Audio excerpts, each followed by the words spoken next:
안녕하세요. 오늘은 우리의 삶 속에서 다른 사람을 섬기는 기쁨에 관해 이야기를 나눠보도록 하겠습니다. 아침에 맑은 하늘을 바라보면 따스한 햇살이 모든 것을 비추는 모습을 보게 됩니다. 그 햇살은 생명과 활기를 가져오는 법이죠. 이처럼 우주의 모든 빛과 생명과 기쁨은 하나님께로부터 옵니다. 그분의 축복은 태양에서 나오는 광선처럼 샘에서 흘러나오는 시냇물처럼 모든 피조물에게 흘러갑니다. 하나님의 생명이 우리 마음속에 자리 잡는다면 그것은 반드시 다른 사람에게 사랑과 축복으로 흘러가게 됩니다. 예수님의 기쁨은 타락한 자들을 일으켜 세우고 구원하는 데 있었죠. 그분은 자신을 구원하고자 애쓰지 않고 기꺼이 십자가에서 고통과 죽음을 당하셨습니다. 천사들 역시 우리의 행복을 위해 활동하는 것이 그들의 기쁨입니다. 이기적인 사람들은 가난하고 병든 사람, 죄 많은 사람을 돕는 일을 하찮게 여길지 모르나 있는 천사들이 즐겨하는 일이지요. 예수님의 이타적인 사랑은 하늘에 가득하며 그곳의 모든 존재들에게 기쁨이 됩니다. 그리스도를 따르는 우리도 이런 사랑을 품게 될 것입니다. 이 사랑이 우리의 모든 행동을 이끌게 되는 것이죠. 우리 마음속에 있는 예수님의 영은 사막에 있는 샘물과 같습니다. 그것은 모든 목마른 사람에게 생명을 주기 위해 끊임없이 흐릅니다. 예수님에 대한 사랑은 모든 사람을 축복하고 더 나은 삶으로 이끌기 위해 그분께서 일하신 것처럼 우리도 일하게 만듭니다. 지상에서의 예수님의 생활은 결코 쉽지 않았습니다. 그분은 가난하고 멸시받는 사람들과 함께 하셨고 그런 사람들을 구하는 일에 결코 지치지 않으셨죠. 그분은 태어나실 때부터 돌아가실 때까지 이기심 없는 삶을 사셨습니다. 그분은 어려운 일과 피곤한 여행에서도 피하려 하지 않으셨죠. 예수님께서는 내가 이 세상에 온 것은 남에게 섬김을 받으려는 것이 아니라 오히려 남을 섬기고 많은 사람을 구원하기 위해 내 목숨을 바치려는 것이다 라고 말씀하셨습니다. 이것이 그분 삶의 큰 목적이었죠. 하나님의 뜻을 행하고 하나님의 일을 성취하는 것은 그분에게 있어서 마치 음식과 같았습니다. 우리가 그리스도의 은혜를 받게 되면 우리도 다른 사람들을 돕고 싶은 마음이 생깁니다. 우리는 예수님을 위하여 돌아가신 사람들이 이 은혜의 선물을 나누어 가질 수 있도록 모든 것을 기꺼이 감수하게 됩니다. 우리는 이 세상을 더 나은 곳으로 만들기 위해 할 수 있는 모든 것을 하게 되죠. 하나님을 진실로 사랑하는 사람은 누구든지 이런 마음을 갖게 됩니다. 우리는 예수님께로 나오자마자 다른 사람들에게 이 기쁨을 나누고 싶어집니다. 우리는 그분 안에서 얼마나 좋은 친구를 발견했는지 모든 사람이 알기를 원하게 되죠. 우리를 구원하고 정결케 하는 진리는 우리 마음속에 갇혀 있을 수 없는 법입니다. 우리는 주님의 선하심을 알았기 때문에 정말 나누고 싶은 이야기가 있습니다. 예수님께서 빌립을 당신의 제자로 부르셨을 때 빌립은 달려가서 한 친구를 불러와서 예수님을 보라고 했습니다. 우리도 빌립처럼 될 것입니다. 우리도 다른 사람들에게 그분을 만나보고 그리스도의 아름다움을 보라고 초청하게 될 것이지요. 다른 사람들에게 축복이 되고자 할 때 축복이 우리에게도 옵니다. 하나님은 우리의 유익을 위하여 우리가 당신의 구원 계획에 동참하기를 원하시죠. 그분은 우리에게 그분과 같이 될 권리를 주셨습니다. 그래서 우리는 그분의 조력자가 되어 우리가 받은 축복을 다른 사람들에게 전해줄 수 있게 되는 것입니다. 이런 사랑의 일을 하는 사람들은 창조주와 가장 가까이 이끌려가게 됩니다.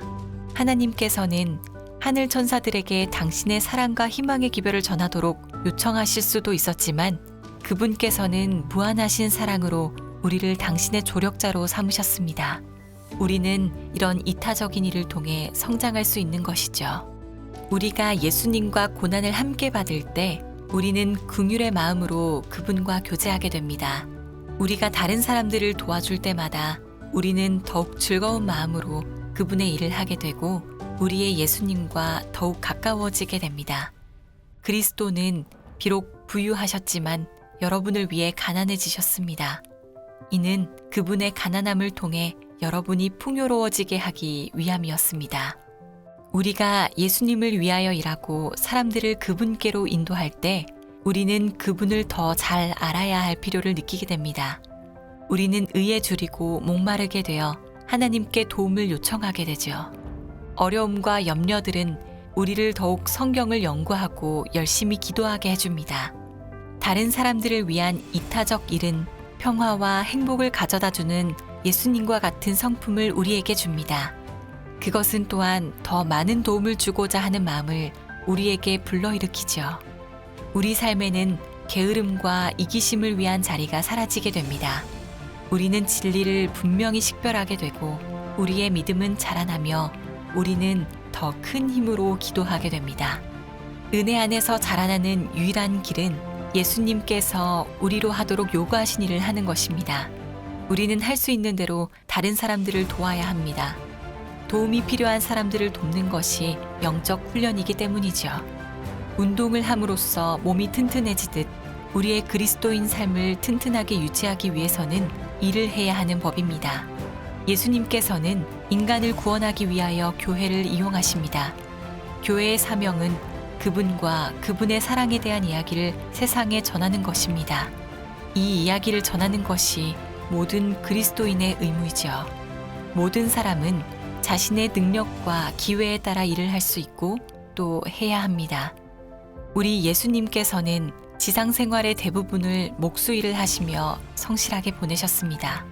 그분에게 그것은 다른 일들을 하는 것과 마찬가지로 그분의 의무였죠.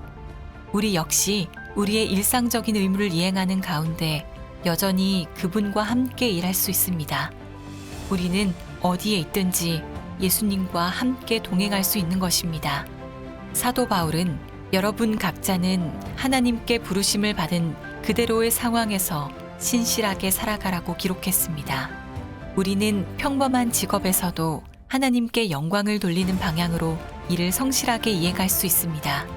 만일 우리가 하나님을 진심으로 따르는 사람들이라면 우리가 하는 모든 일에 신앙을 나타낼 것입니다.